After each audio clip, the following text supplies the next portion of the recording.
Good evening. Hi.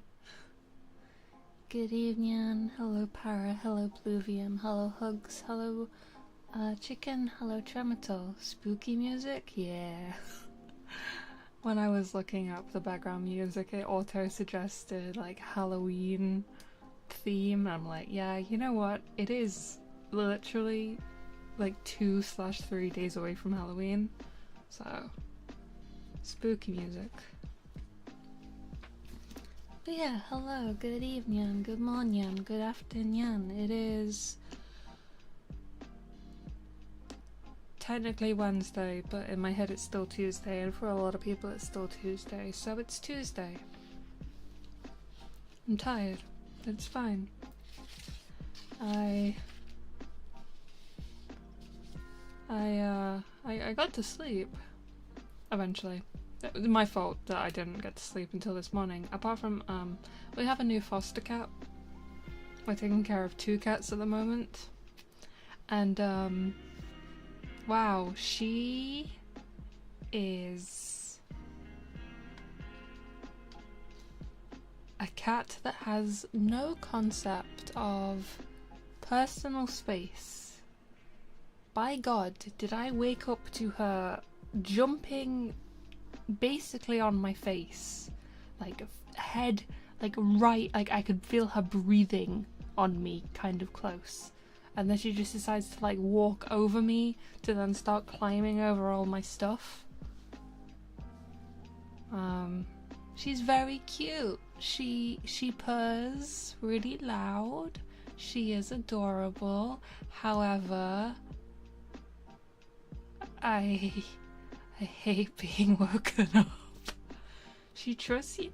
I don't see how. She doesn't even know me. I've never even fed her. I've I think she's just a very confident cat. I think she knows that humans are no issue, and she will do whatever she wants. Trying to give you toxoplasmosis? I mean, I've lived with cats my entire life, so honestly, I wouldn't be surprised if I already have it. 5 minutes to realise this. Sorry, Pie Dots. Hi. Yes, it is me, Perry, speaking to you, not from your computer, but I am just a ghost in your room, just hanging out. Don't worry about it. It's fine. What's to worry about? There's nothing to worry about. Hi. I hope everyone's doing well. It feels weird only streaming once a week. I feel like I have, like... I need to... Well, both I'm like, oh, I've got so much to talk about, and then I'm like, well, no, I don't actually. After being killed by them? Honestly, yeah. Update on the ceiling creatures, which are almost 99% mice. We have been placing bait for them. They have been taking it. They've taken an entire... they come in like little buckets. They've taken an entire bucket of bait so far. We are on the second bucket of bait. The noise has decreased considerably. It is now possible for me to sleep in my own room again, which is great because I was sleeping in my mum's room, which is not the most comfortable experience for me. You find out it's an endangered species of bird. Well, the bird wouldn't actually be able to come into my room to steal the bait. So, it's not a bird. It's not a bird. Now, I've actually, when it reached its peak, I could actually hear them in the walls. Also, they ruined, we had a mattress, we had like a bed quilt in storage. We had to throw it away. There is, it had patches of yellow and strange little debris at the bottom of the bag. And we were like, yep, this is going in the bin. This is going in the bin.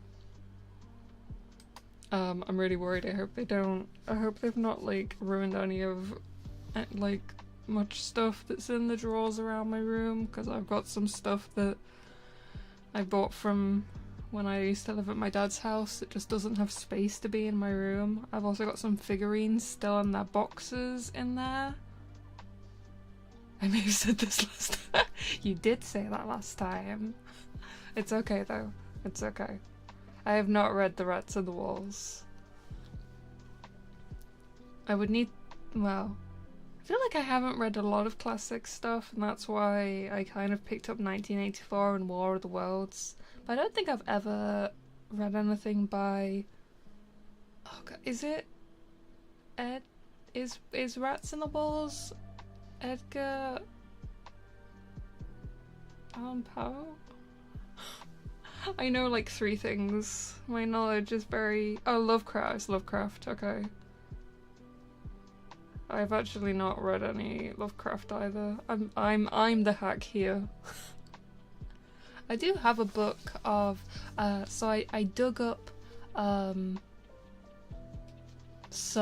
of my books that I've got kind of tucked away in a shelf that is behind some boxes, and I actually found my big collection of like uneasy horror, which I think it does include some excerpts from Lovecraft. So I understand, okay. At least it wasn't a terrible faux pas of a mix-up between authors. But yeah, I've discovered I've actually got a decent amount of stuff I can kind of like read until I'm ready to go back to long-form stuff. I mean, I think I've still got a lot to read from this book of Japanese short stories. But to be honest, it's hard to tell since I am doing it in chronological order and not in actual, like how it's in the book order. I guess I can kind of see if I go to... here. Yeah, we're maybe like a quarter of the way through. Unsure. Not so happy. Yeah, thank you. I do like reading. It's just really hard. I used to read so much when I was a kid. No spooky stories at the end of Spooky Month. I mean, I guess I could have picked up my like collection of like horror stuff and read something, but I just feel like I'm working my way through this book quite nicely, so I don't wanna interrupt myself. 65 days at the end. Don't say that. I don't want to hear that. I don't want to hear that 2026 is that close. What the hell? Get out of here. Book club? Man. I just feel like it's so hard to have the focus to read nowadays. So all of my reading basically I do on stream. Anything else I read tends to be prose that is written by my friends. Was called a voracious reader no longer. Yeah, I used to literally always have a book with me. I remember I used to skip PE class in school and read instead. I used to be like, oh miss, I've got a headache, I can't do PE. And then I'd just curl up in the corner of the room that had all the books around it and just sit on the beanbag and be like, yes, yes. I did get told off doing that once because they were like, if you've got a headache, you shouldn't be reading. And I was just there like, don't worry about it. I'm fine. But not fine enough to do PE. I do still miss reading. Baudelaire and peeking over the top to see who would notice how based my taste was. I don't know, I always just kind of read either what my parents read or a lot of... I guess I was influenced by my parents all the way down. It was a lot of fantasy, sci-fi stuff. More British when you're emulating the mean adults. As we all know, mean adults have a much more severe British accent. I remember doing unable to yell because I was doing fine in classes. Wait, that actually worked? Because I used to read and I used to draw in class, but they would tell me off anyway. They didn't care. They didn't care, even though I was getting really good grades. They were like, you need to pay attention. I'm like, God damn it. I was too cynical. Maybe video essays became too powerful. I still love books when I do get a chance to read them. Like, I feel like they are a reflection of the perceptions of the author.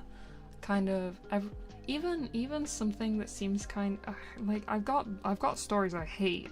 Like I truly hate Alice in Wonderland. That was a really frustrating read for me. I really hated it. But there was still kind of like, I think everything that gets written, it's the same as all art. I think it gets kind of an essence of the author in. Like Alice in Wonderland just felt so... It's not that it was nonsense, because yes, it was nonsense, but it was like intentional nonsense. But just the way that it like threw me back and forth, I just couldn't keep up with where it wanted me to pay attention. So I actually just really disliked it. It also wasn't... It wasn't the type. I guess you could kind of say that Alice in Wonderland is sort of fantasy, but it wasn't built in the way that yeah. And also, Alice was just a character that I didn't like. I understand that she's confused and she's angry and she doesn't know what's going on, and she's just having to try and deal with all these crazy people around her. But I just really didn't like her. I forgot you. It's not even that I'm not a fan of children. It's just she was a brat. I will say she was a brat. I don't blame her for being a brat, but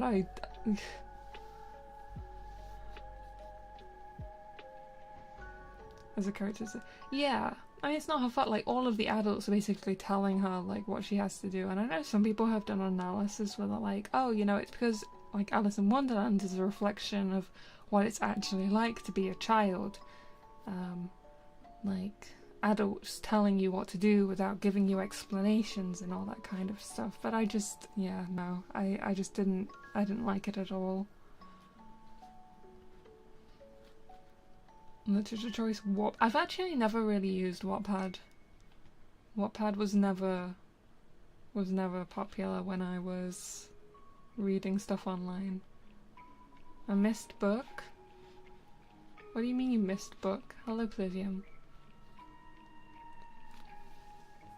In context with yeah, like, don't get me wrong, if someone's like, oh, my favourite book is Alice in Wonderland, I'm not gonna be like, bad taste. Like, I feel like it's still written with a purpose. I think it's still, you know, it deserves to exist as a piece of literature, and it probably still also deserves, like, the,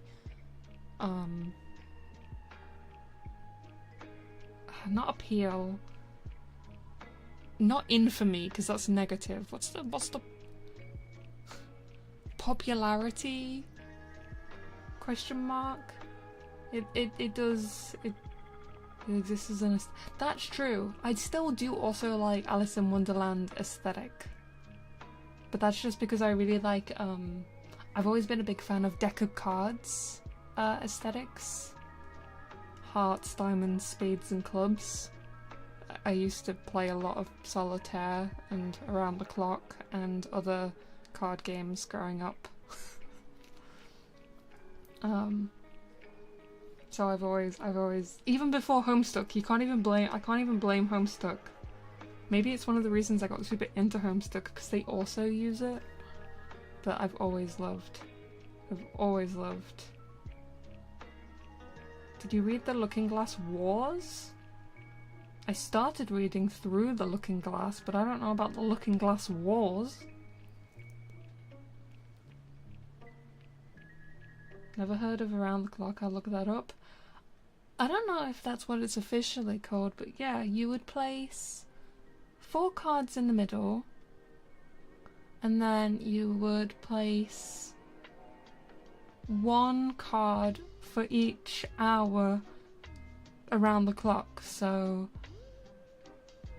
you'd have 12 in a circle kind of around, and what you'd do is you would pick up one of the 4 in the middle, and if it was a 2, you place it at 2 o'clock, and then you pick up a card from the pile of 2 o'clock, and then you would place it, like if it was a 6, then you'd place it on the 6, and if you picked up a queen, you place that on the 12. But if you got a king, you had to place it in the middle, and that's kind of like losing a life. And so then you had to basically, I mean, it was pure luck. I guess it wasn't. In a way, you can't really decide what happens.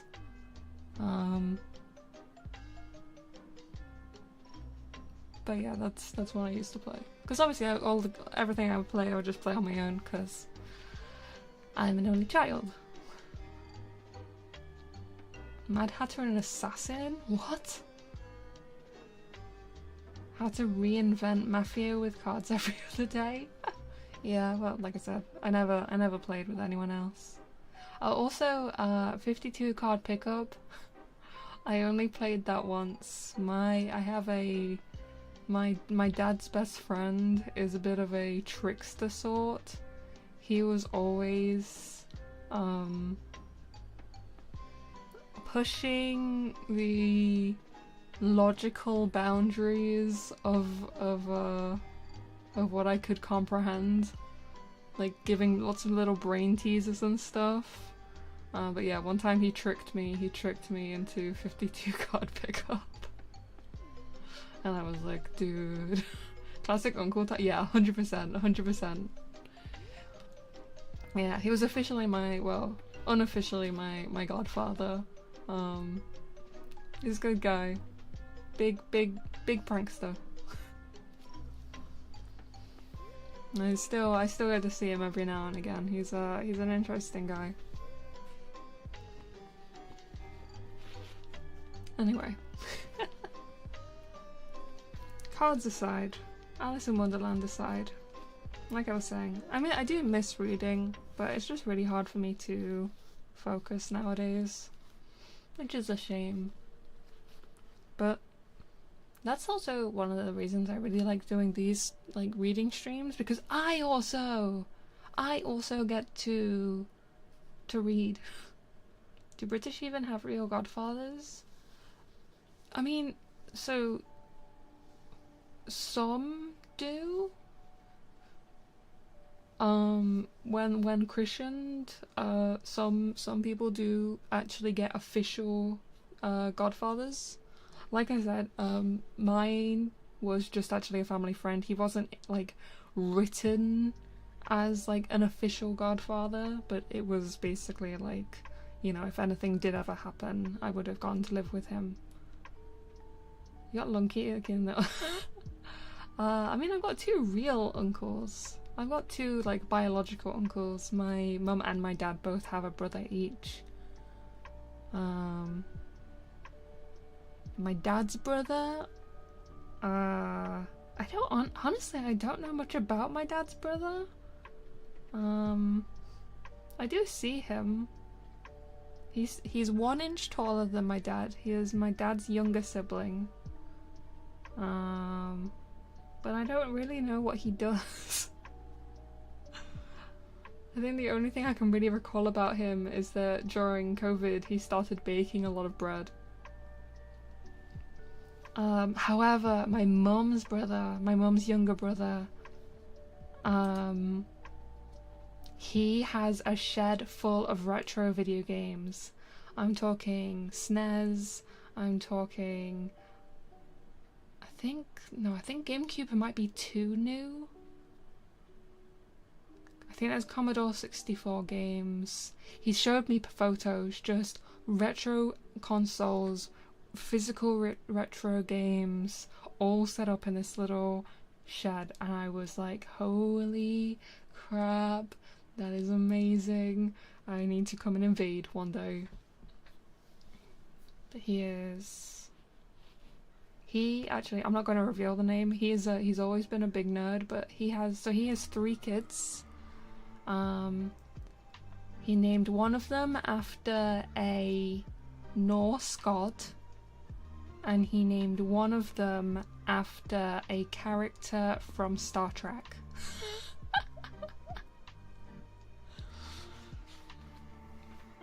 The other child was named by the mother. The other child was named by the mother, so it doesn't have a reference.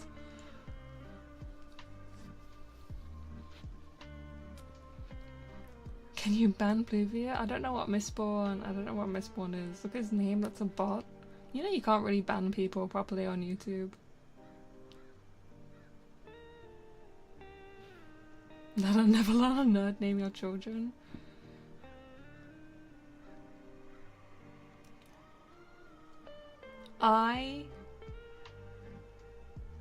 No. Okay. Naming my child Shusha for her Tahir. No. Don't name that. Don't name your child that. What would I name my child?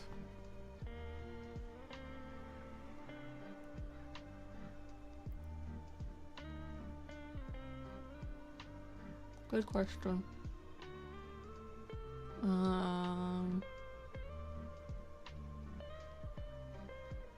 I don't think anyone should give me the responsibility of naming anything. I don't think anyone should give me that responsibility.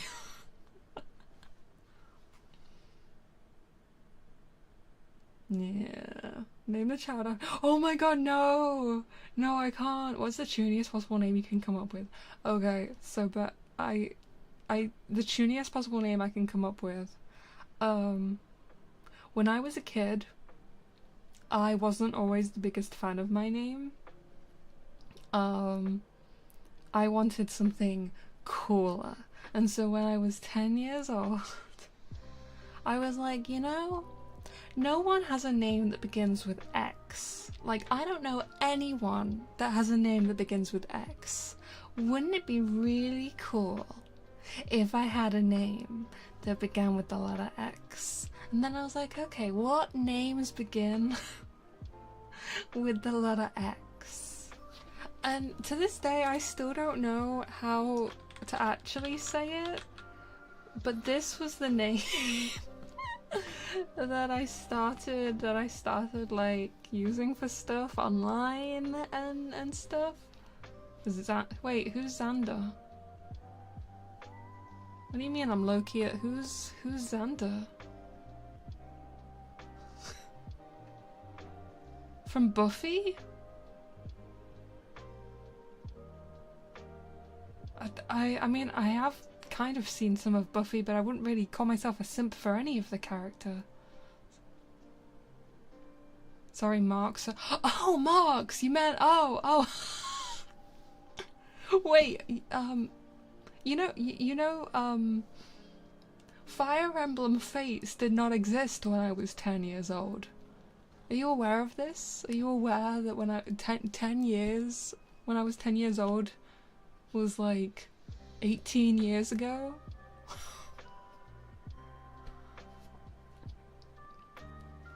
Exclusively using this name to refer to you for— oh, Jesus. Being a cringe little child and trying to rename yourself with a lot of X involved. Why is X? I don't know! There's something compelling. There's something compelling. Did you try not being 10 years old? Like, I don't remember how old I was for when Fire Emblem Fates came out. And I'm pretty sure I think I was already an adult by the time that came out. Although I'm not gonna look up how long ago it did come out, because I feel like it's much longer ago than I feel like it is. And so it would hurt me to look how long ago Fates came out. I'm fighting off dog number 2. Well, eat your chips faster. It is 10 years? Okay, that's kind of around what I thought. Don't call me ancient. You guys are mean. I was 16.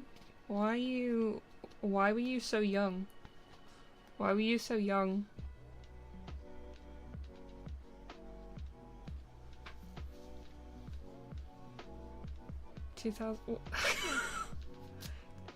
You were too slow. You were too slow to get me with that one. Nice try, Pydots.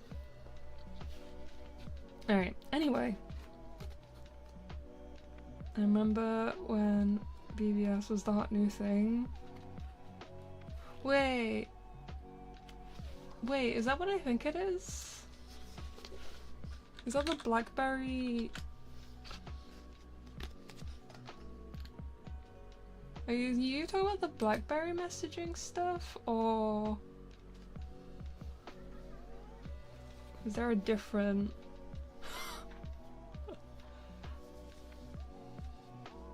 Bro doesn't know? I guess not. Oh, bulletin boards. Oh, okay.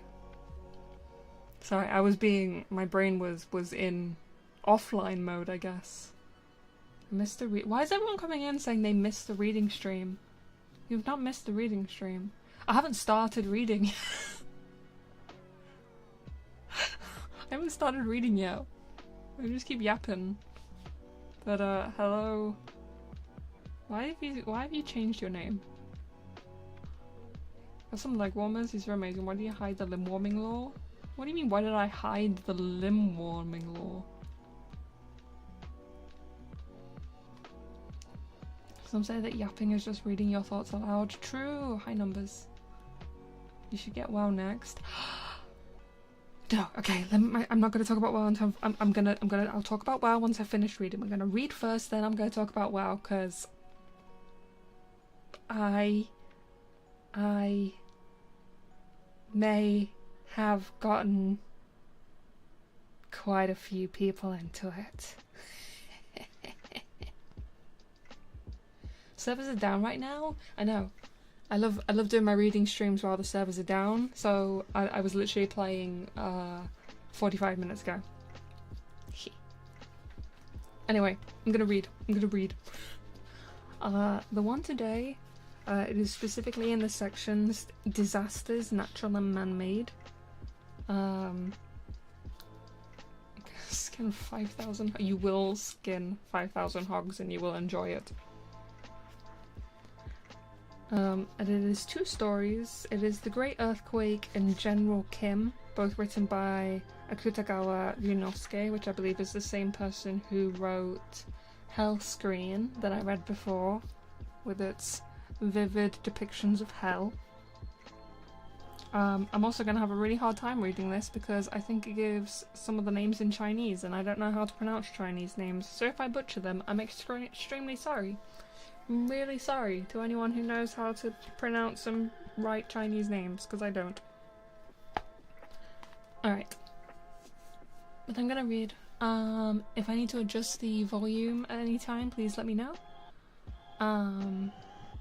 But if you need to get some rest, get something to eat, get something to drink, please do feel free. If you're gonna go get some sleep, I will not be redirecting at the end of the stream, so there shouldn't be anything that wakes you up, so you are safe to fall asleep. But other than that, let's go. No, I'm not going to say it just because you've asked me to say it and now I'm suspicious. Alright. The Great Earthquake. The odour was something like that of overripe apricots. Catching a hint of it as he walked through the charred ruins, he found himself thinking such thoughts as these. The smell of corpses rotting in the sun is not as bad as I would have expected. When he stood before a pond where bodies were piled upon bodies, however, he discovered that the old Chinese expression, burning the nose, was no mere sensory exaggeration of grief and horror. What especially moved him was the corpse of a child of 12 or 13. He felt something like envy as he looked at it, recalling such expressions as, "Those whom the gods love die young." Both his sister and his half-brother had lost their houses to fire. His sister's husband, though, was on a suspended sentence for perjury. Too bad we didn't all die. Standing in the charred ruins, he could hardly keep from feeling this way. General Kim.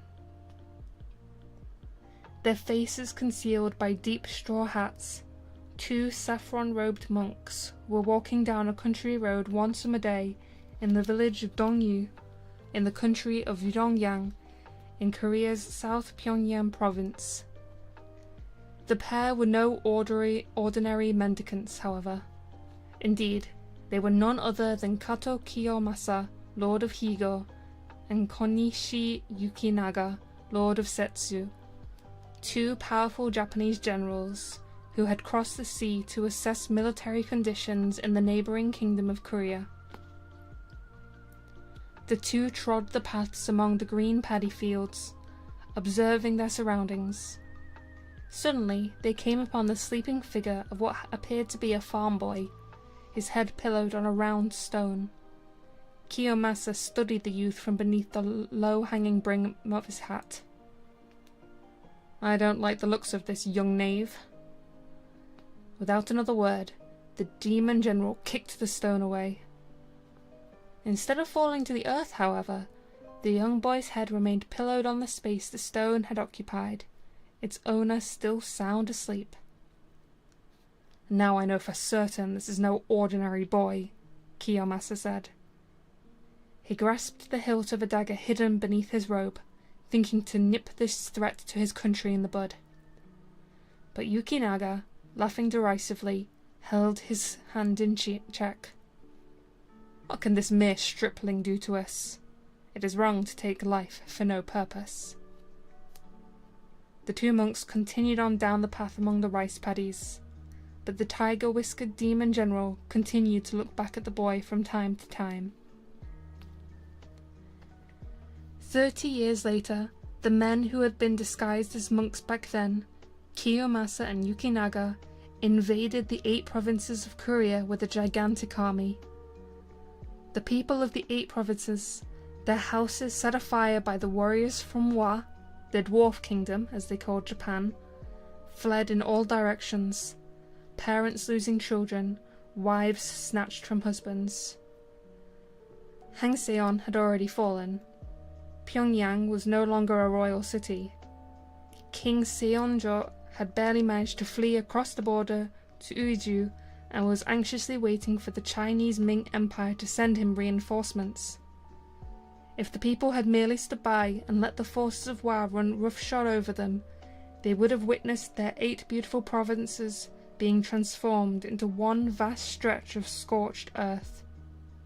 Fortunately, however, heaven had not yet abandoned Korea, which is to say that it entrusted the task of saving the country to Yeong-so, the boy who had demonstrated his miraculous power on that path among the green paddy fields so long ago. Kim Yeong-so hastened to the Tongyong Pavilion in Uiju, where he was allowed into the presence of His Majesty King Seonjo, whose worn royal countenance revealed his utter exhaustion. "Now that I am here," Kim Il-seo said, "His Majesty may set his mind at ease." King Seonjo smiled sadly. "They say that the Wa are stronger than demons. Bring me the head of a Wa general if you can." One of those Wa generals, Konishi Yukinaga, kept his longtime favourite kyaeseng, Kyai Wol-hyang, in Pyongyang's Daeyong Hall. None of the 8,000 other kyansang was a match for her beauty. But just as she would never forget to put on a jewelled pin in her hair each day, not one day passed in her service to the foreign general when Kai Wol-hyang failed to grieve for her beloved country. Even when her eyes sparkled with laughter, a tinge of sadness showed beneath their long dark lashes. One winter night, Kai Wol-hyang knelt by Yukinaga, pouring sake for him and his drinking companion, her pale, handsome elder brother. She kept pressing Yukinaga to drink, lavishing her charms on him with special warmth, for in the sake she had secreted a sleeping potion. Once Yukinaga had drunk himself to sleep, Kai Wol-hyang and her brother tiptoed out of the room. Yukinaga slept on in utter oblivion, his miraculous sword perched where he had left it on the rack outside the surrounding green and gold curtains. Nor was this entirely a matter of Yukinaga's carelessness. The small curtained area was known as a belled encampment. If anyone to attempt to enter the narrow enclosure, the surrounding bells would set up a noisy clanging that would rouse him. Yukinaga did not know, however, that Kai Wol-hyang had stuffed the bells with cotton to keep them from ringing. Kai Wol-hyang and her brother came back into the room. Tonight she had concealed cooking ashes in the hem of her trailing embroidered robe. And her brother— no, this man with his sleeve pushed high up his bared arm was in fact not her brother, but King Il-seo, who, in pursuit of the king's orders, carried a long-handled Chinese green dragon sword. They kept ever closer to the curtained enclosure, when suddenly Yukinaga's wondrous sword leapt from its scabbard, as though it had sprouted wings and flew straight at General Kim. Unperturbed, General Kim launched a gob of spit at the sword, which seemed to lose its magic powers, when smeared by the saliva and crashed to the floor. With a huge cry, General Kim swung his green dragon sword and lopped off the head of the fearsome Wa general. Fangs slashing in rage, the head struggled to reattach itself to the body. When she witnessed this stupefying sight, Kai Wolhyang reached into her robe and threw handfuls of ash on the hemorrhaging neck stump. The head leapt up again and again, but was unable to settle on the ash-smeared wound. Yukinaga's headless body, however, groped for its master's sword on the floor, picked it up and hurled it at General Kim. Taken by surprise, General Kim lifted Kai Wolhyang under one arm and jumped up to a high roof beam, but as it sailed through the air, Yukinaga's sword managed to slice off the vaulting General Kim's little toe. Dawn had still not broken as General Kim, bearing Kai Wolhyang on his back, was running across the deserted plain. At the distant edge of that plain, the last traces of the moon were sinking behind a dark hill. At that moment, General Kim recalled that Kai Wolhyang was pregnant. The child of a Wa general was no different from a poisonous viper. If he did not kill it now, there was no telling what evil it would foment. General Kim reached the same conclusion that Kiyomasa had arrived at 30 years earlier. He would have to kill the child. Heroes have always been monsters who crushed sentimentalism underfoot. Without a moment's hesitation, General Kim killed Kai Wolhyang and ripped the child from her belly. In the fading moonlight, the child was no more than a shapeless, gory lump, but it shuddered and raised a cry like that of a full-grown human being. If only you had waited 3 months longer, I would have avenged my father's death. As the voice reverberated across the dusky open field like the bellowing of a water buffalo, the last traces of the moon disappeared behind the hill. Such is the story of the death of Konishi Yukinaga as it had been handed down in Korea. We know, of course, that Yukinaga did not lose his life in the Korean campaign. But Korea is not the only country to embellish its history. The history we Japanese teach our children, and our men who are not much different from children, is full of such legends. When, for example, has a Japanese history textbook ever contained an account of a losing battle like this one from the Chronicles of Japan between the Chinese Tang and the Japanese Yamato? The Tang general, leading 170 ships, made his camp at the Baekchon River. On the 27th day, the Yamato captain first arrived and fought with the Tang captain. Yamato could not win and retreated. On the 28th day, the generals of Yamato, leading the unorganized soldiers of Yamato's middle army, advanced and attacked the Tang army at their fortified encampment. The Tang then came with ships on the left and right and surrounded them, and they fought. After a short time, the Yamato army had lost. Many went into the water and died.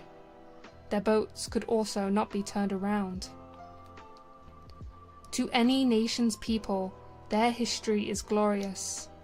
The legend of General Kim is by no means the only one worth a laugh.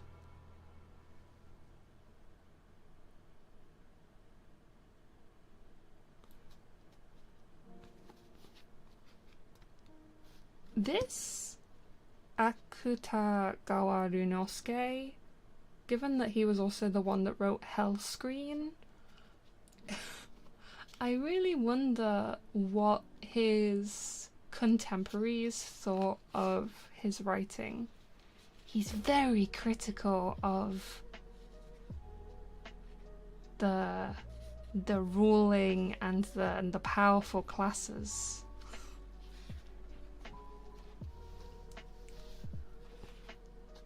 I'm not quite sure how the description of the Great Earthquake particularly relates to General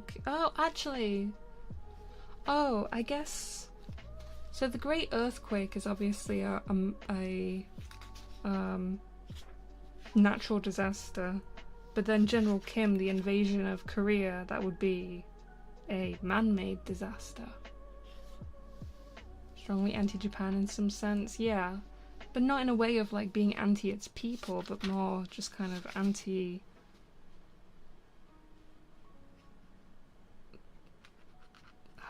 what's the word?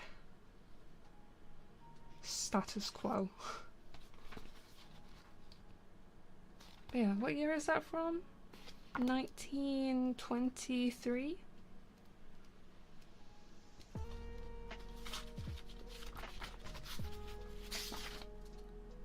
(1924). That was written in 1924.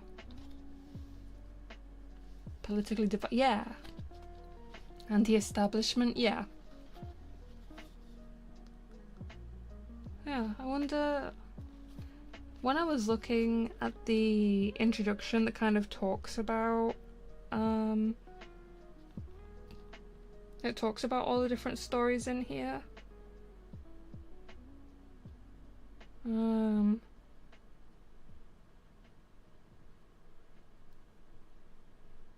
Here. The massive earthquake struck the Tokyo-Yokohama area on 1st of September 1923, killing over 140,000 people. We see a brief record of the experience written by Atugawa Ryunosuke.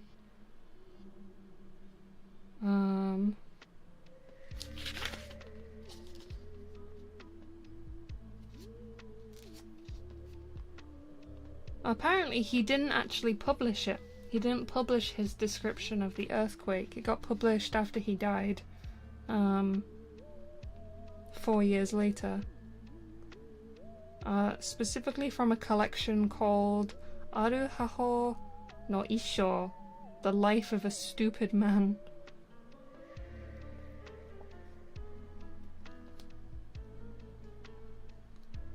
Yeah, here we go. General Kim depicts events surrounding Japan's military invasion of the Korean Peninsula in 1592. Be seen as entirely fantastical, but admits as well of a political reading, giving us an apparent glimpse into Atagawa's dual nature. This little-known short piece has its own special quality. Interesting. Is the story already over? Yeah, that was quite a short one. That was literally 1, 2, 3, 4, 5 pages. Hold on, let me look up how long the next one is, because that was literally like 10 minutes. that was 10 minutes.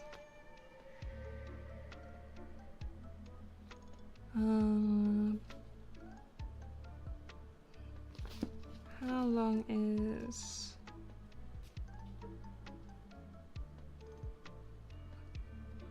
Okay, that one's very long. Oh my god.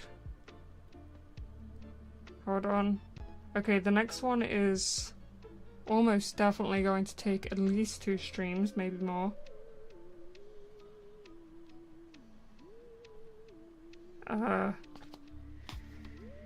Yeah, okay. The next one is literally 60 pages long.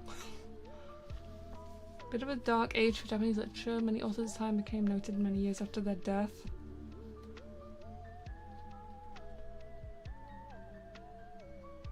I mean, I know that in here, so when it lists all of the writings in order, there are very specifically not taking into account the fact that it's still a WoW stream now. I will talk about WoW. I will, because I have stuff to talk about what I'm gonna read after I've finished reading this collection of Japanese short stories, which relates to WoW.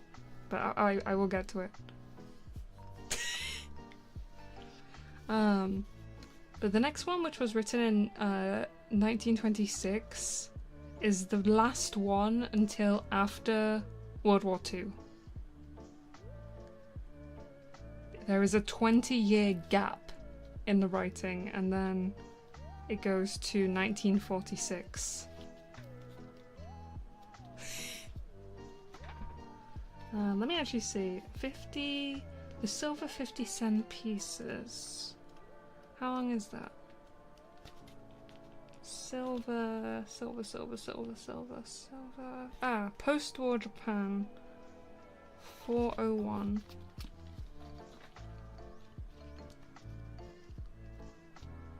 Yeah, I suppose anything that was written during the war, I would expect to find more like, journal type ones, I guess. Oh, okay. The one that comes post-war is also very short, so I'll read the post-war one as well, so that I can prepare for next time being maybe like 3 or 4 streams of the same story in a row because it's really long compared to the rest. I only have the WoW Chronicle, the first one at the moment. I have to read what I have. Come close to... Yeah, maybe. Maybe that's true. But yeah, okay, I will read. It is by Kawabata Yasunari. The War of Ancients. Yeah, just throw it over to me. Boom at the time at which the literature was somehow forgotten. Which is a shame.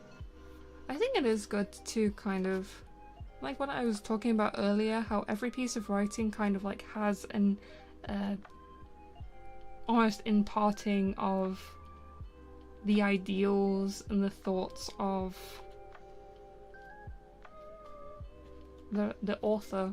So even if it's not about something specifically relevant, it still often reveals things.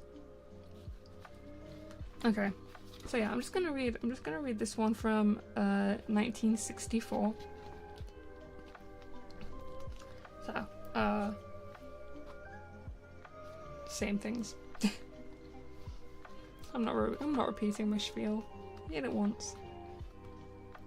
The silver 50-cent pieces. It was a custom that the 2 yen allowance she received at the start of each month be placed in Yoshiko's purse by her mother's own hand in the form of 4 silver 50-cent pieces.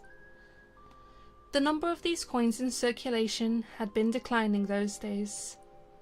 They looked light, but felt heavy, and they seemed to Yoshiko to fill her red leather string purse with a solid dignity. Careful not to waste her allowance, Yoshiko often kept the coins in the purse in her handbag until the end of the month. She did not actively spurn such girlish pleasures as taking in a movie or going to a coffee shop with her friends from work, but she simply saw those diversions as being outside her life. Never having experienced them, she was never tempted by them. Once a week, on her way back from the office, she would stop off at a department store and spend 10 sen on a loaf of the salted French bread she liked so much. Other than that, there was nothing she particularly wanted for herself. One day, though, in the stationery department at Mitsukoshi's, a glass paperweight caught her eye. Hexagonal, it had a dog carved on it in relief. Charmed by the dog, Yoshiko took the paperweight in her hand. Its thrilling coolness, its unexpected weightiness gave her a sudden pleasure. She loved this kind of delicately accomplished work, and found herself captivated. She weighed it in her palm, looked at it from every angle, and then, reluctantly, she placed it back in its box. It cost 40 sen. She came back the next day and examined the paperweight again. The same way. She came and looked at it again the day after that. After 10 days of this, she finally made up her mind. "I'll take this," she said to the shop assistant, her heart beating fast. When she got home, her mother and elder sister laughed at her. How could you spend your money on such a toy? But when each of them had taken it in her hand and looked at it, they said, "You're right, it is rather pretty, and it's so well made." They held it up to the light. The polished clear glass surface harmonized delicately with the misty frosted glass of the relief, and there was an exquisite rightness in the hexagonal facets. To Yoshiko, it was a lovely work of art. Having taken 7 days, 8 days, and more to determine that the paperweight was an object worth making her possession, Yoshiko didn't care what anyone else might have to say about it. But she felt some pride in receiving this recognition of her good taste from her mother and sister. Even if she was laughed at for her exaggerated carefulness, taking those 10 days to buy something for a mere 40 sen, Yoshiko could not have done it any other way. She would not have to regret having bought something on the spur of the moment. The 17-year-old Yoshiko did not possess such meticulous discrimination that she had spent so many days looking and thinking before arriving at her decision. She was simply afraid of carelessly spending the silver 50-cent pieces that had taken on such deep-seated importance in her mind.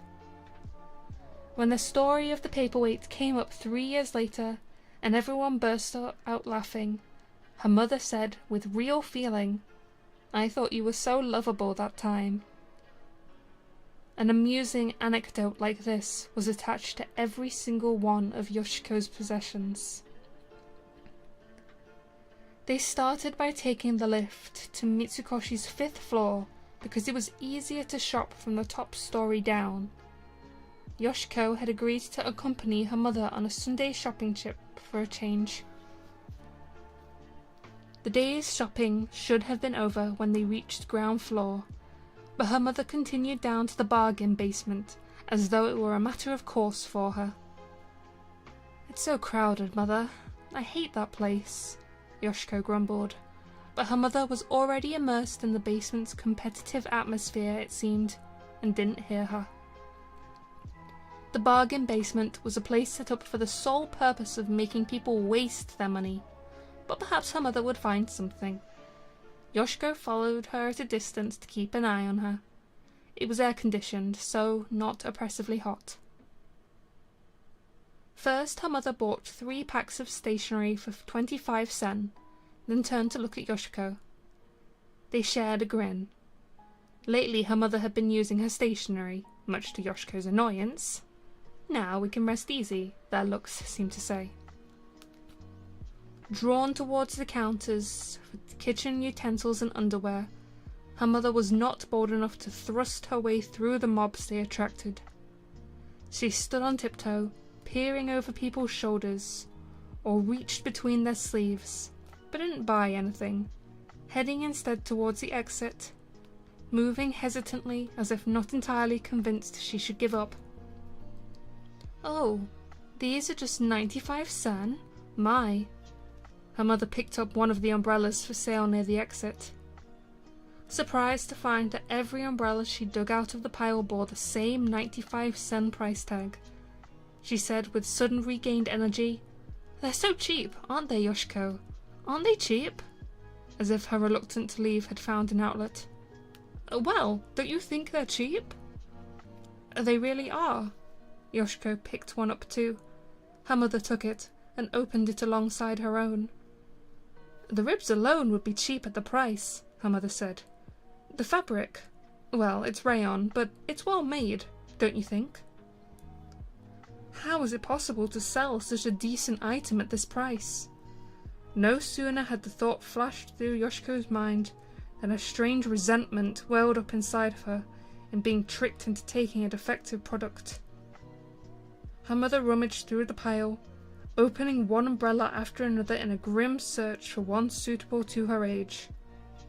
Yoshiko waited several minutes before saying, "Mother, don't you have one for everyday use at home?"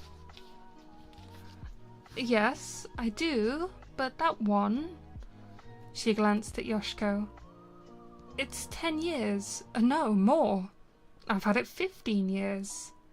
It's worn out and old-fashioned. Or if I passed this one on to somebody, think how happy they would be. True.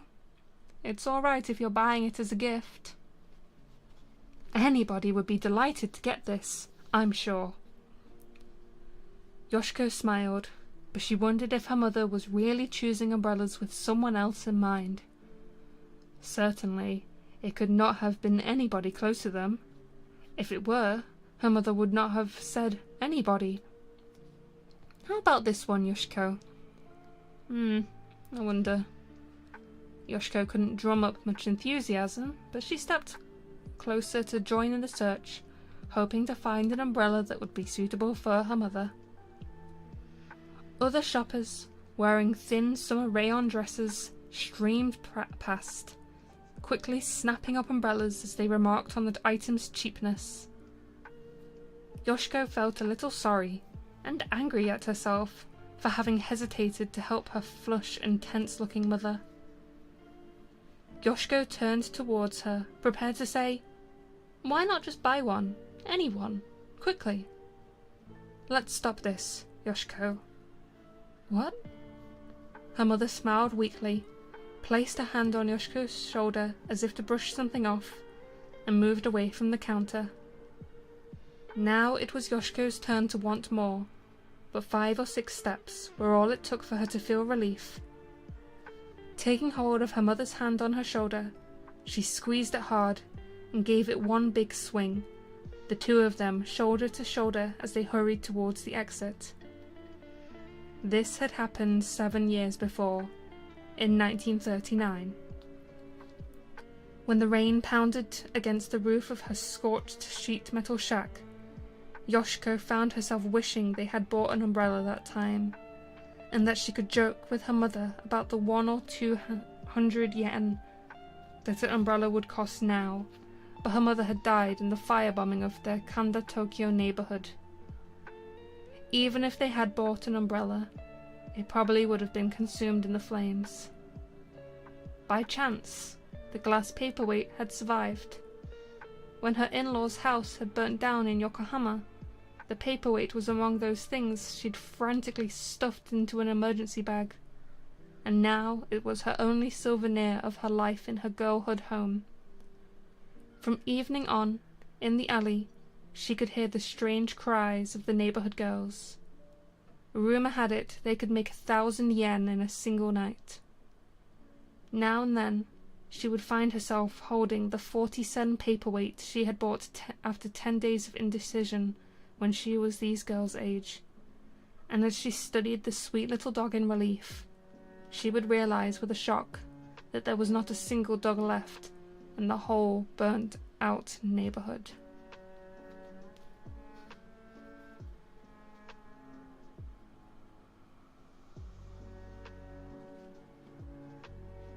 That was way out of left field. Oh, the way it switched into suddenly being post-war.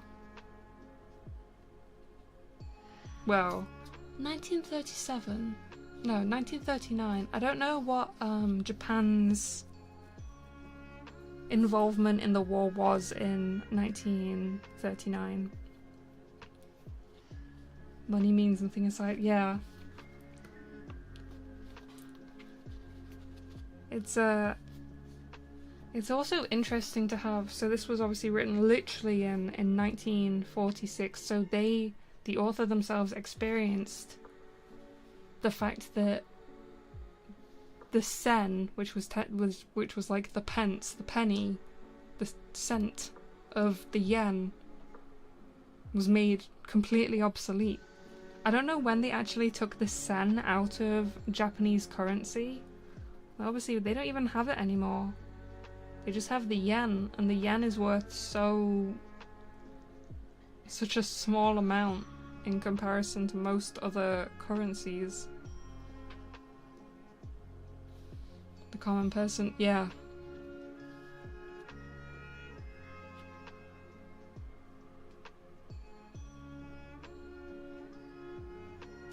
Kind of bittersweet. Literally does not exist. The sen, yeah, the sen is... Also, you can't actually get like a single... Can you even get like a single yen? I don't know what the smallest coin is in Japan nowadays. I mean, I know you can buy things for like not even amounts of yen. So I imagine that like digitally it exists. There were single yen coins? Okay. It's interesting actually, since even a lot of countries nowadays are getting... They keep on talking about in the UK getting rid of the penny. Invading the Soviet Union and China. Had it not started affecting the home front yet? I don't know when the home front started getting affected in Japan. Because it sounds like...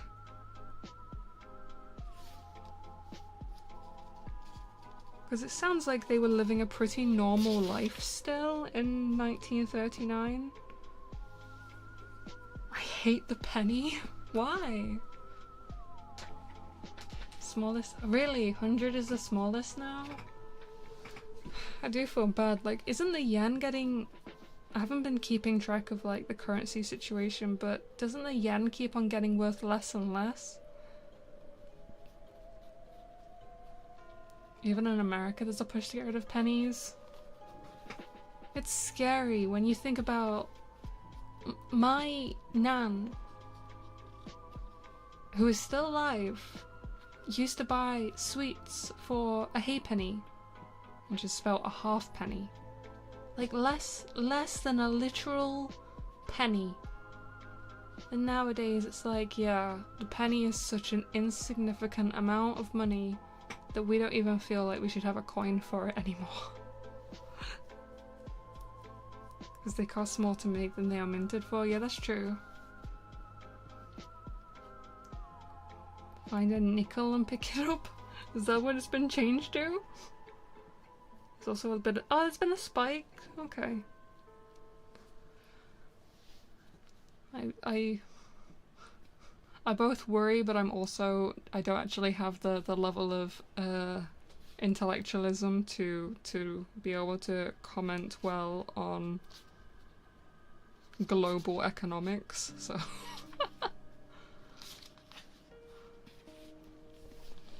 money is stupid and not real. True. Yeah, I don't pretend to understand it.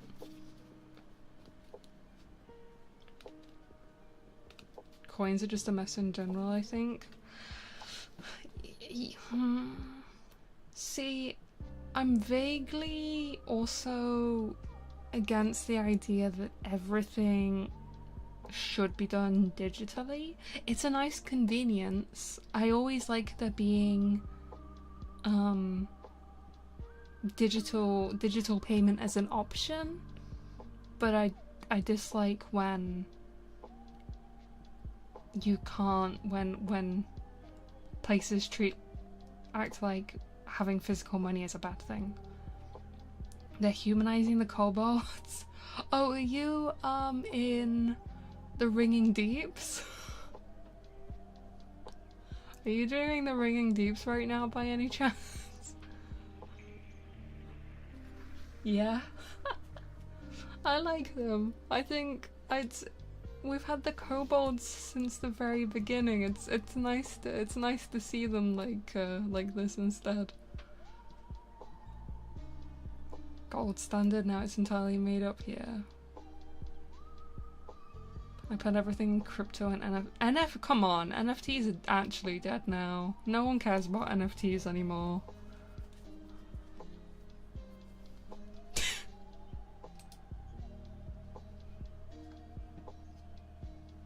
Shouldn't be too powerful, includes digital. Yeah, like I said, I'm not really I don't really have the education to have a proper like nuanced opinion on money and economics and all and the gold standard and all that kind of stuff, but I do recognize that things do not seem to be working, at least not for common people. I'm putting my no, don't put your life savings in Puricoin. I'll let them be little I mean, most of them are still irredeemable. It's just these like specific ones. What? No. Don't get scammed. Okay. So we've still got a long way to go in the book of Japanese short stories, but not endorsed. Not endorsed by the real cat. I have gotten my World of Warcraft Chronicle lore book out of storage, which goes through basically the creation of the world in the game. So yeah, once I've finished reading all the Japanese short stories, since I'm on just a little bit of a WoW kick at the moment, I'm definitely not spending like over 12 hours a day playing World of Warcraft. I definitely haven't gotten Havoc into it. I definitely also haven't got Autumn into it. I also definitely haven't gotten Lore into it. I also definitely haven't got another friend of ours into it. That would never happen. I'm not capable of influencing a whole bunch of people like that.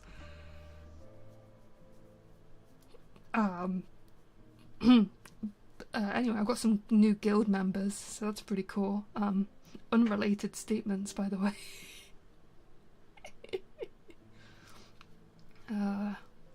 It's fine. It's cool. It's good. So yeah, I've been on a bit of a WoW kick again. By the time we get to the WoW, you'll be on. No, I won't. I'll be good. I'll be You're so. So Havoc and I think Autumn's like level 40. Havoc and another friend is like 50. Lore is still level 20 because Lore is just using a free trial account. So Lore can't level up any further.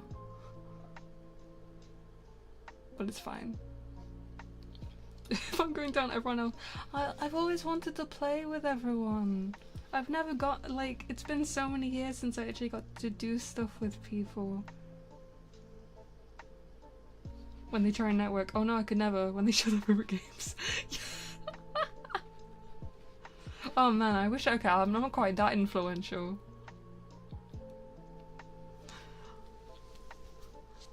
The thing is, I've known Havoc and Autumn, yeah, I've known Havoc and Autumn for like over 10 years. Like, I made them start VTubing. Like, I am the reason that they started VTubing, so I guess in a way I am a little bit influential among my friends. And it feels kind of weird to say. They are people who make their own decisions. I'm just I love listing out all the pros and why they should do it.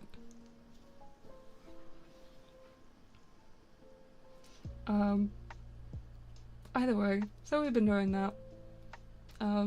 If anyone wants to join us, please do feel free. We're gonna run some raids for mount drops. Either way, so yeah, I'm gonna read World of Warcraft lore on stream. I really hope I don't get in trouble for it. Like, I on purposely read really old stuff so that I don't get into trouble with you know, copyright stuff.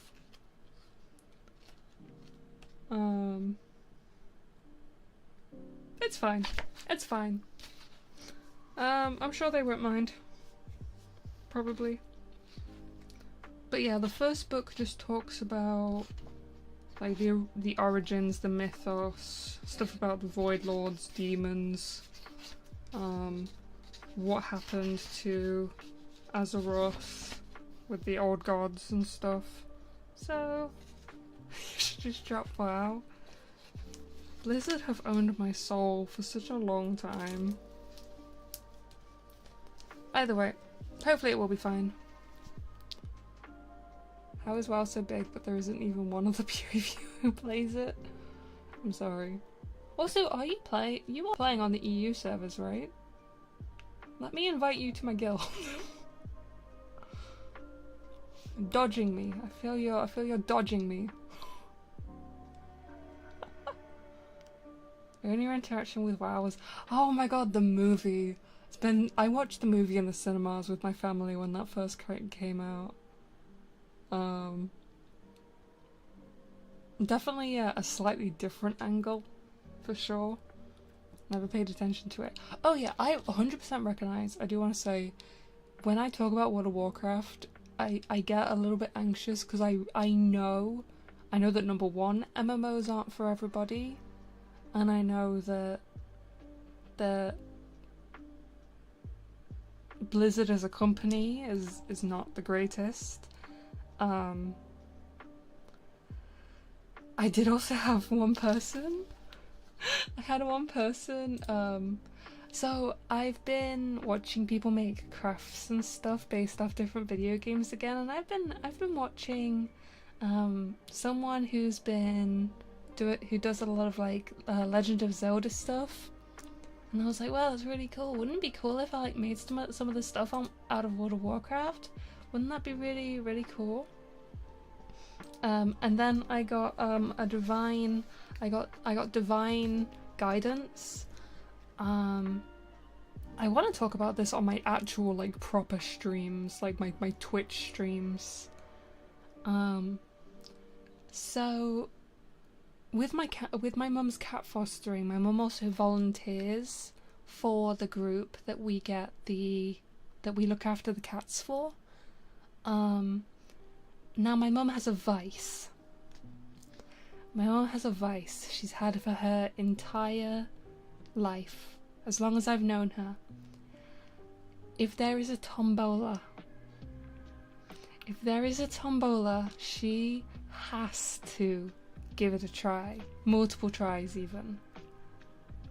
My mum loves tombolas. And so, when she was volunteering, there was a tombola is sort of like a lottery type thing. You have a barrel full of little numbered tickets, and usually you no space, but yeah, spelled like that. Yeah, spelled how Circu did it, but there's no space in the middle of it.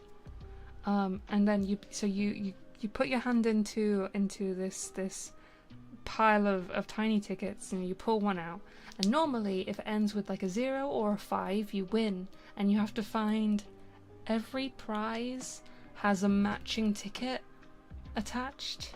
It's a type of lottery, but a tombola is like a specific lottery, a specific type of them.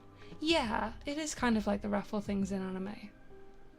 But yeah, so if you pulled out one that says like, oh, 250, you then look across the table, you find the prize that has the matching 250 ticket attached, and that's your prize, you win. Or if you get one that doesn't end with one of the winning numbers, you get nothing. You lose. Anyway, so my mum comes home after volunteering, and she's like, Puri, I got something on the tombola that might be useful for you.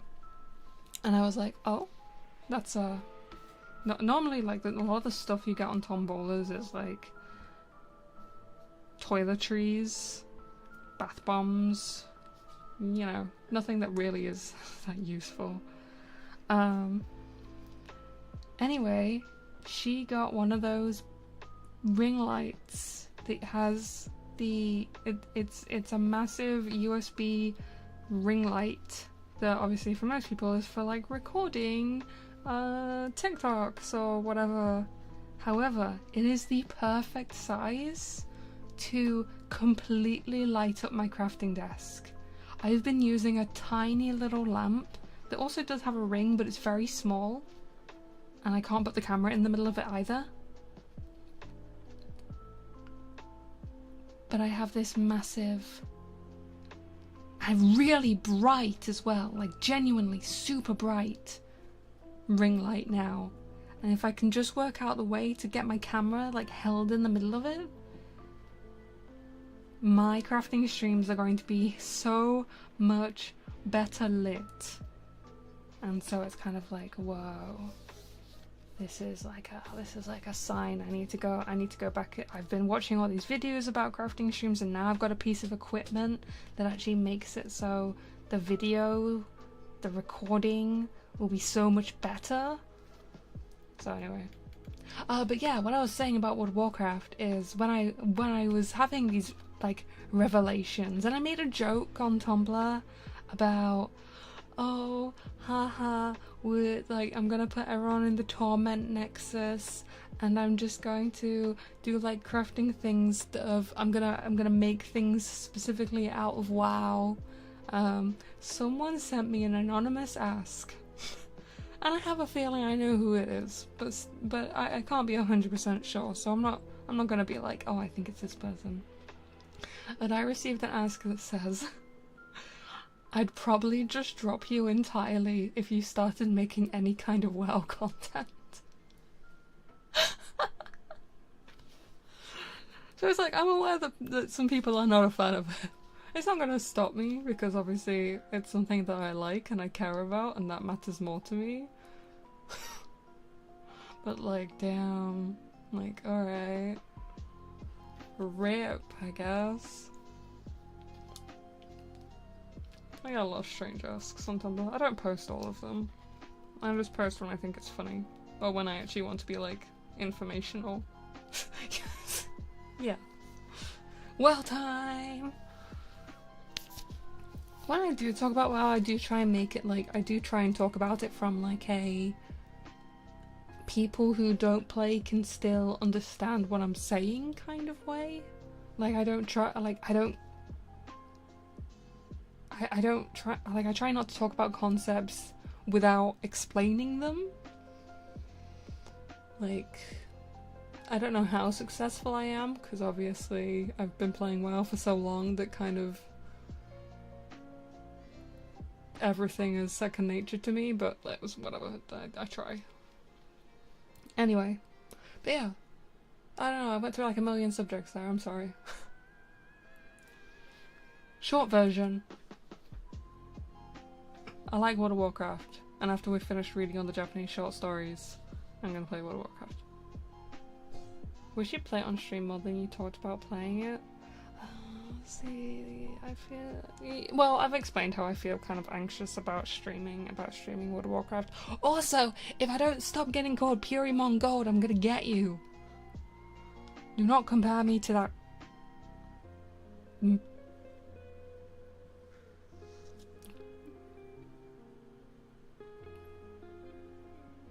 man.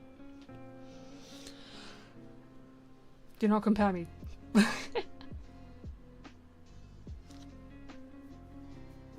I'm not going to state my opinions. Yeah. But, short version, I don't like that guy. I don't want to be that guy. That fellow.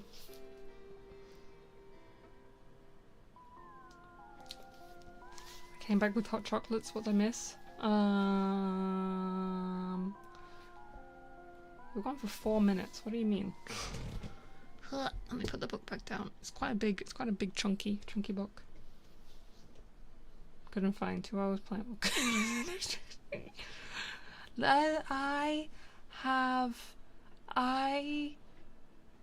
My brain doesn't work. Okay. My brain doesn't work.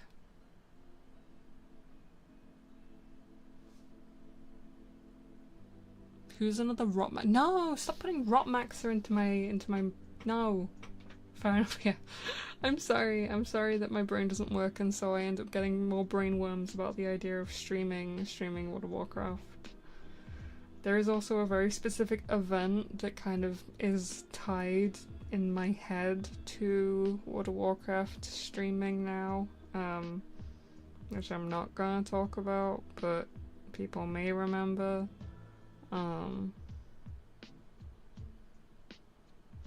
But it just kind of puts a little bit of a bad taste in my mouth.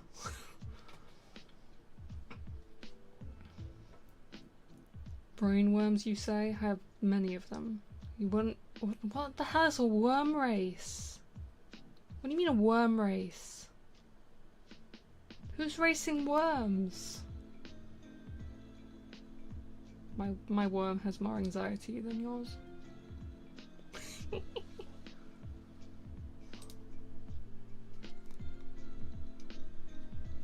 Like Turbo, but with worms. The kids call it. What do you mean the kids are calling? What do you mean the kids are calling it a worm race? Worms is a pretty good game. I used to play one of the old Worms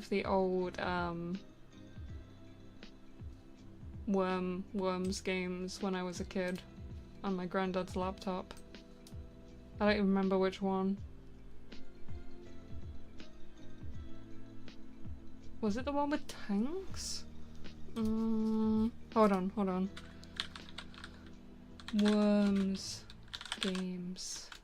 Stop. Who's doing a blushing emoji? Stop that.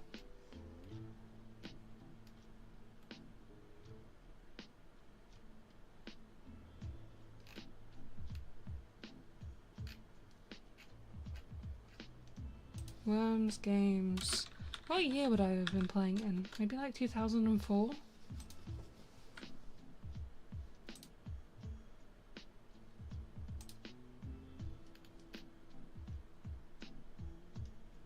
Definitely wasn't 3D. Maybe it was Armageddon? It might have been Worms Armageddon, maybe. Oh, or was it Worms 2 Armageddon? I need to see screenshots.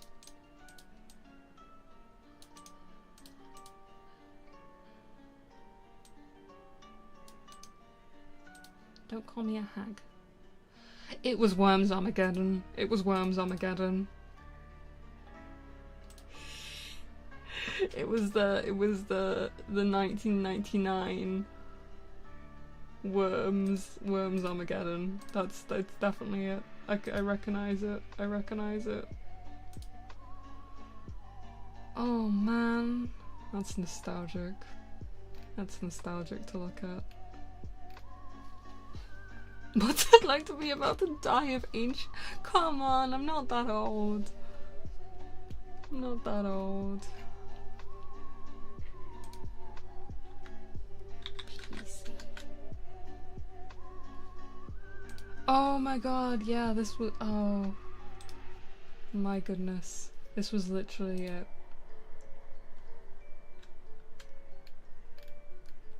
It was in this CD case that 100%, not CD case, DVD games case that literally looked like it was a stolen, pirated game. Let me try and find, let me try and get the image. It looked like this. What? That's me. That was the wrong. It looked like this.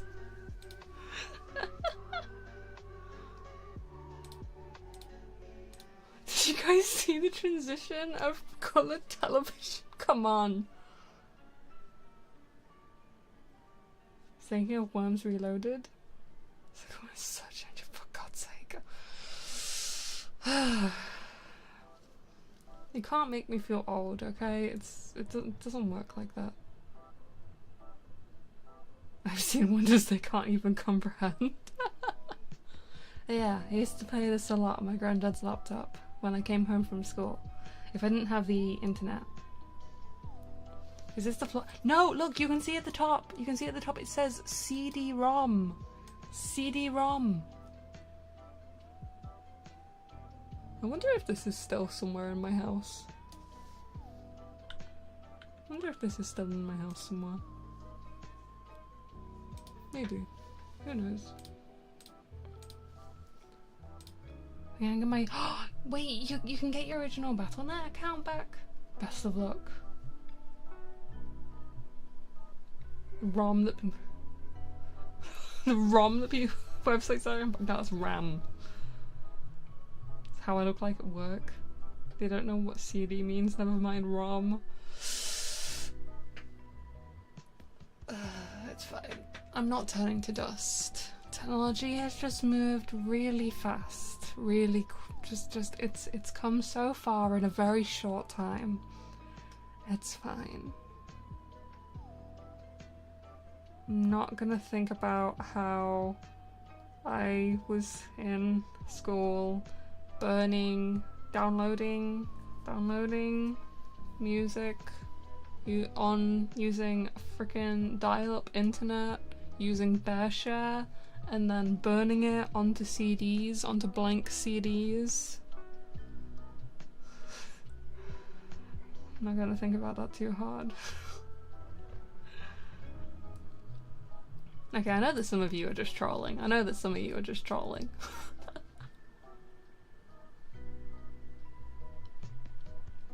You can't make me feel that old. Not right now. I'm too tired. Anyway. That is the plans. We continue reading the Japanese stories for probably quite a while. And then World of Warcraft. Regarding my streams, what was your favorite VHS tape? We had Mulan on VHS that I used to watch a lot. But to be fair, we also had, also the first time I watched Battle Angel Alita, we had the VHS for that as well. So, but I think Mulan was what I watched the most on VHS. He's some sort of pyro. Young as a cry for help. Imagine the housing. I don't need to imagine the housing prices. We cope by making fun of the elders. Anime on VHS for looks cool. Had this new. Yeah. Well, my dad has been into anime since basically it first started getting imported to the UK. So yeah, he actually has like a whole bag full of old anime VHS. Yeah, I don't know whether he ever continued pursuing it, but he at one point he was trying to find out if he could transfer the VHS onto DVDs, because obviously the problem with VHS is you can damage if the tape gets damaged, then you kind of lose it. I mean, you can damage a CD too, but it's very easy to damage a VHS. You just have to watch a VHS too much and you can break it. Stuff might be worth moolah. I mean, it probably is. His entire box of lead and pewter Warhammer figurines is probably worth quite a lot of money as well. But the thing is, like, a lot of these things, it's not really about the monetary worth of things. Do you know what a Blu-ray is? I remember when Blu-ray came out, we got a PS3 specifically so we could watch Blu-ray. Don't say that to me. I have to admit something. When Blu-ray first started, like, being a format coming out, I didn't think it was going to take off. I did not think Blu-ray was going to end up being popular at all. I thought it was going to... I just thought it was just a fad, and it was gonna disappear, but it didn't. It's not that even I hated on it. I mean, other than the price of it. Blu-rays were so much more expensive than DVDs, and I still don't really know why. I just thought I just thought that it was like there was no reason for it to take off over DVDs, and especially since like online stuff was starting to take off a lot more as well. Like, it didn't really feel like there was any reason for Blu-ray to start being popular. Not with the internet, but it did. I don't know how. Blu-ray was a big selling point of PS3. Yeah. Better version of DVDs. Yeah, but it was a very expensive version of DVDs.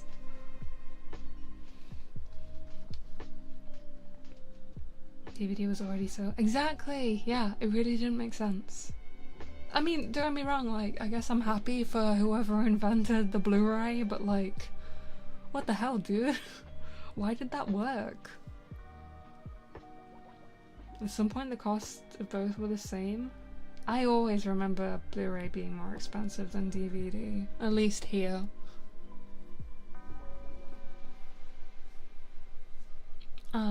What was I saying? Oh, right, streams. The mouse issue is slowly being sorted. They are eating the poison. The noise is decreasing. And as long as my mum remembers to shut her bedroom door tomorrow, and every other day, then I will no longer be woken up by a very active small cat. So I should be able to get my sleep back under control. Do it. I'll kill him. In Minecraft, in that one Pokemon parody game. Truly low quality to high quality is a lost link.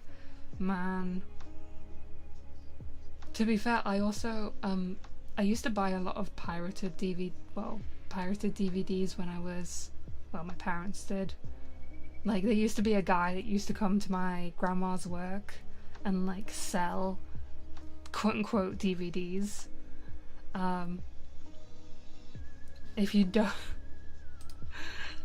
don't know how those used to be, they used to be recorded, like, someone would actually take, like, a camcorder into the cinema and record the cinema screen and audio on the camcorder, and so the camera moved, the audio was bad.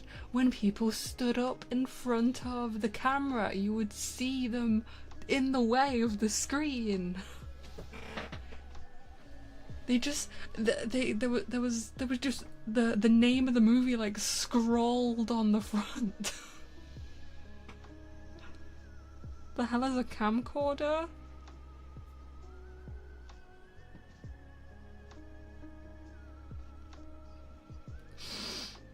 I'm fine, okay. Never seen one of those IRL. Yeah, we used to have so many of them. We had so many of them. Camcorders? That's come on, no, surely there are still camcorders nowadays. Camcorders is not something that no longer exists, right? Yeah, they still sell camcorders, okay? Don't give me that shit. Don't give me that shit.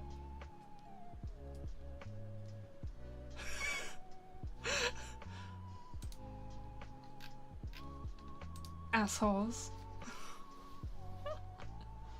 But either way, they definitely weren't 4K camcorders back then. I can say that much for sure. So yeah, I got very used to low quality recordings. Shot on iPhone. iPhone's better than the quality that camcorders were back then. Man. It is always mind-blowing how fast technology advanced in the 2000s and 2010s. Like, it is mind-blowing in every sense. It's also terrifying, but you know, whatever. Shot on flip phone? Man. My first phone that actually had a camera, I think, was maybe 1.6. what's the frickin' measurement? Either way, it had like maybe 25 pixels in the entire picture. We went too far when the true, actually true. I was about to say I'm unreasonably mad about them getting rid of the headphone jack, but no, I'm very reasonably mad. I still use wired headphones. I can't stand putting things in my ears, so I still use wired headphones. So now I can't charge my phone and listen to music at the same time, which is annoying when I'm, traveling. Yeah, I use an adapter, but so the headphone jack goes into the adapter, which then is a USB-C, and so I can plug the USB-C into my phone and listen to music. But I can't also charge it at the same time, because the one and only outlet on my phone is taken by my headphones. Give me my headphone jack back.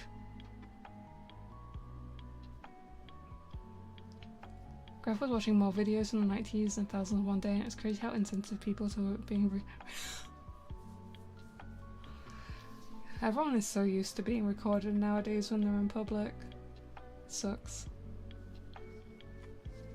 Anyway, it's not that I don't like Bluetooth, and I have used my old cat ear headphones actually did have a Bluetooth option. I often used the aux cord anyway, but they did have an option for Bluetooth. I like having the wire. It feels more secure.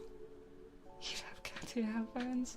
I remember that original Kickstarter a million years ago with the cat ear headphones. Those were the ones I got. The first pair I got were red. And then they broke. And then I got a pair of the ones that could change colours. I don't use them anymore. But they did once save me from having a pane of glass fall on my head. I sat down at a bus stop, and the sheet of glass at the back of the bus stop just fell forward onto my head. But I was wearing my cat ear headphones, so it just hit like the points on the ears and just scattered around me. So I got away with just a few minor cuts. No camera phones, we just remembered things. I've never remembered jack shit. Everyone just has to deal with the fact that I forget everything ever. It's never changed. Didn't you guys have cameras where it prints it out?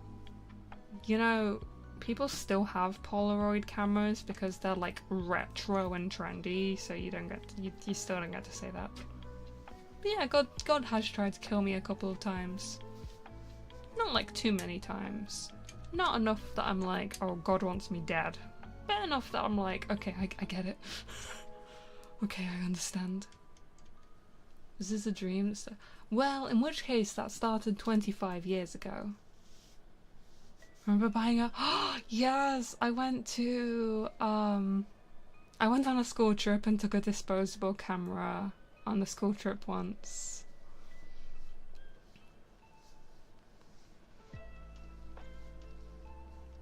We also had the Game Boy camera with a printer if you had money. Goodness.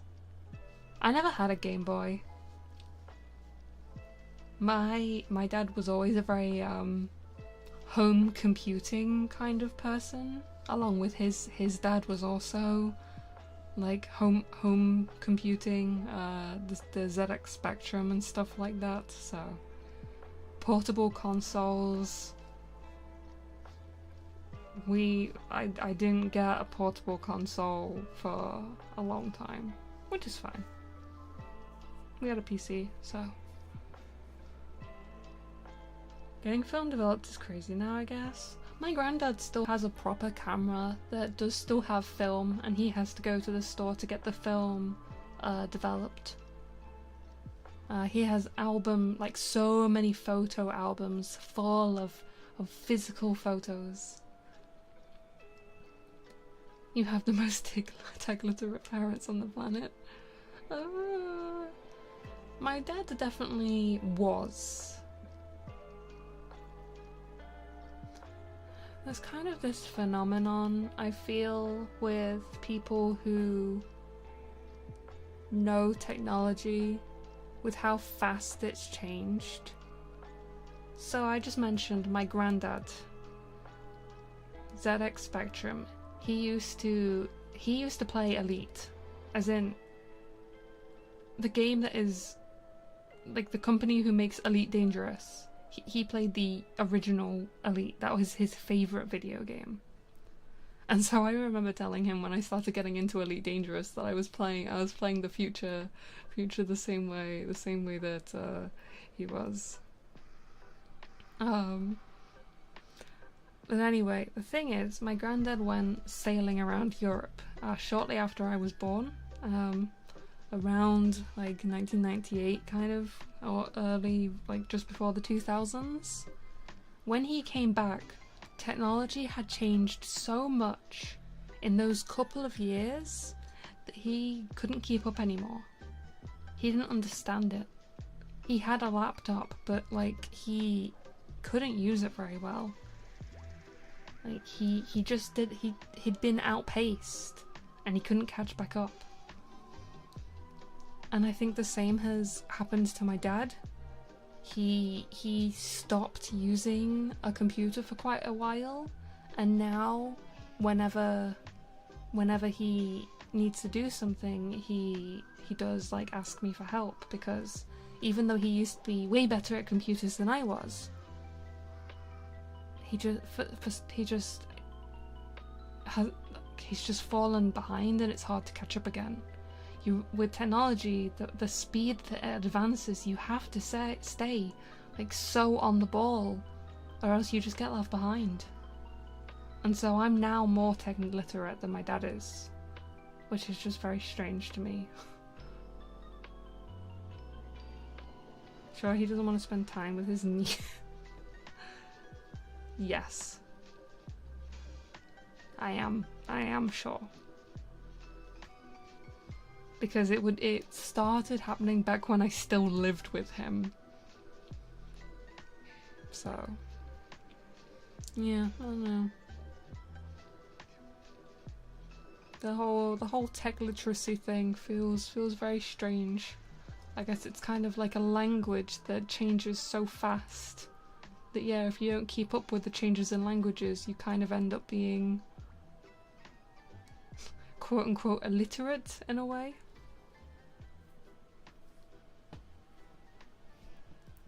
Tech has gone back. Yeah, I have a lot of opinions on tech and planned obsoleteness, and the way that we have like forced reliance on companies, like the inability to repair stuff ourselves.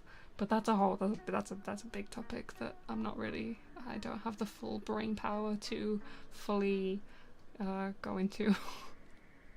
And I think I could fully explain the nuance and everything that I do feel about the particular subject. Tech skills are about to invert. Oh, you mean like the younger generations are less tech literate than some of the older generations? Because I think you're correct. Online software is a subscription-based stuff I hate so bad. Planned obsoleteness is something that makes yeah, me too. I bless all the creators out there that still work really hard to provide ways for people to fix our own stuff.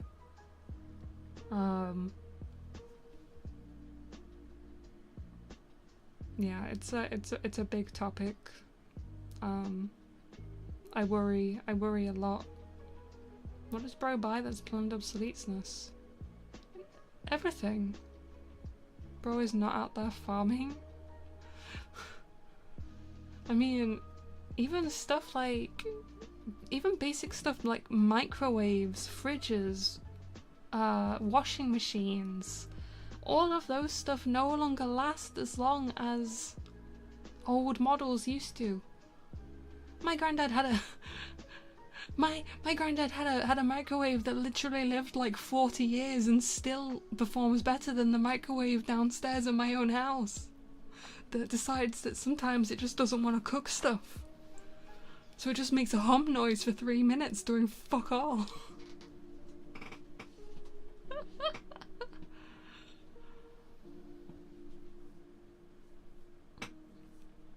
You say you play WoW, curious? Hey, I don't pay for WoW. They're designed to break, so you buy the new thing. Yeah. No, I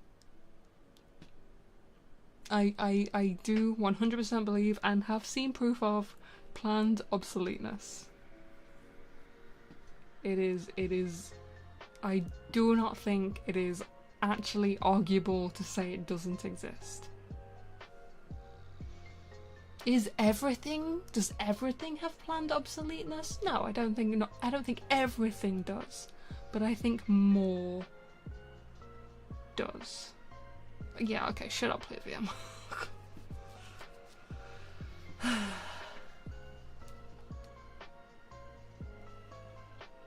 Either way, I'm not having this discussion. It's 4 in the morning, okay? I wanna play well. I mean, well, technically the human... Well, it's not planned, is it? It's not planned. But I was going on about the efficacy of a microwave. You are aware that I'm not really the one who uses the microwave, right? You can't really blame me. You wouldn't get it. Your obsoleteness wasn't planned. Go enjoy your skill rotation slop already. You don't use the microwave? Well, I guess I occasionally, like, once every, like, couple of months, maybe I make some microwave noodles. That's kind of it.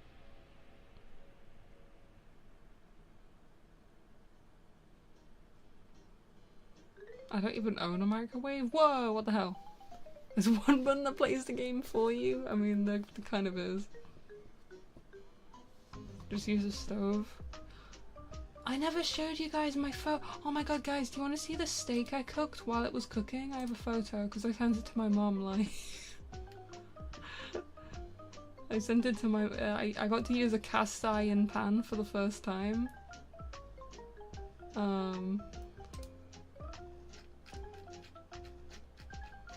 And I was like, holy shit, I've never used a cast iron pan before, this looks so good.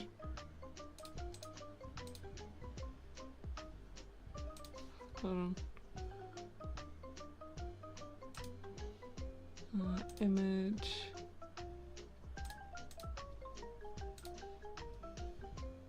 This image is probably huge.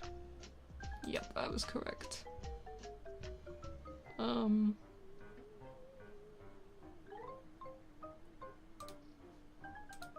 Look. Look at my steak. Look at my steak. Doesn't that look pretty good?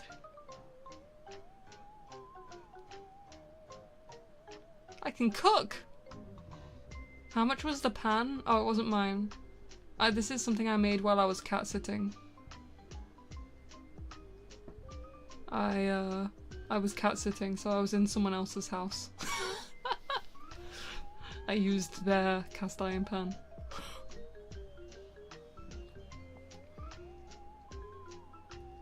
Did you give some to the cat? Of the steak? Yeah, there's a little bit of like a fatty area, so I cut that off. Anyway, so yeah. I can cook. I would eat it, I would eat anything. Yeah. It turned out really good. I'm really proud of it. I'm really proud of myself. Anyway. Puri can cook. They just don't like to. What did you season with? Just salt and black pepper. I keep it simple. I like steak for itself. When I have steak, I normally don't even have like steak sauce or anything. I truly believe that the best form of steak is very simple. Did you pour the grease down the drain? I did not. I poured it into an empty yogurt pot and I put it in the bin.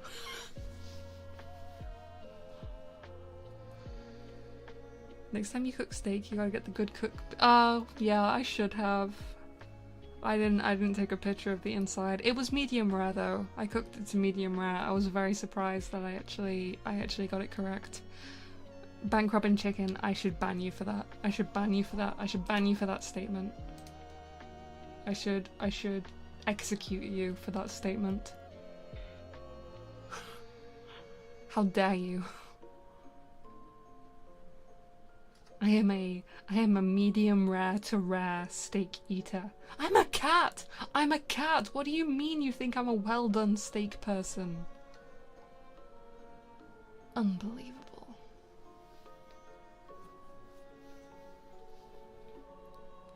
I'm glad someone said it. How do I see? I do not peel chicken nuggets. I did it a little bit when I was a kid, when I was a child, when I was an actual not fully grown cancer. I'm getting cancelled. Crazy. Fine. Dropping Google Doc right now. It's just you open the Google Doc and it just says Puri peeled the fucking chicken nuggets. And that's it. It doesn't say anything else. Sparrows in a spare time. My granddad used to eat his steaks blue.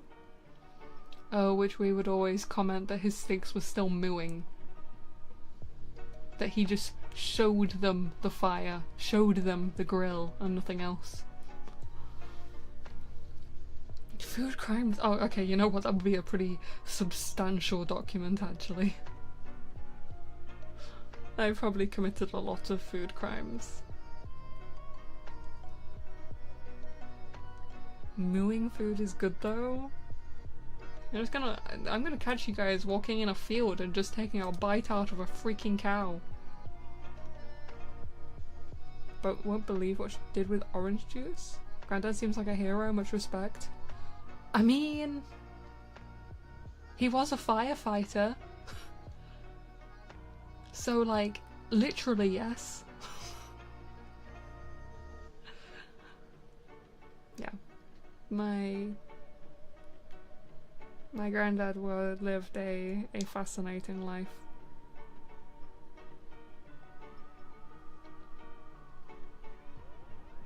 What's that thing called? Tartar? Like tartar sauce? +2 fire resistance? My granddad always used to talk about how all firefighters were actually pyromaniacs. As someone who does like fire as well, you know, I do feel like maybe there is some hereditary aspect to it.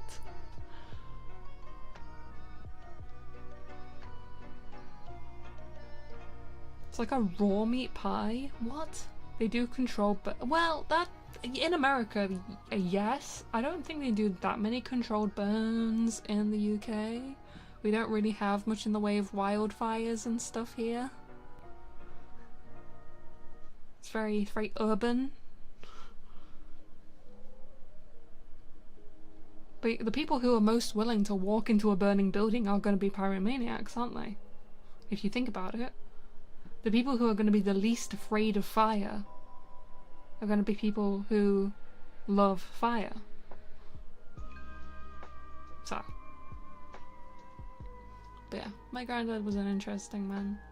He lived a fascinating life.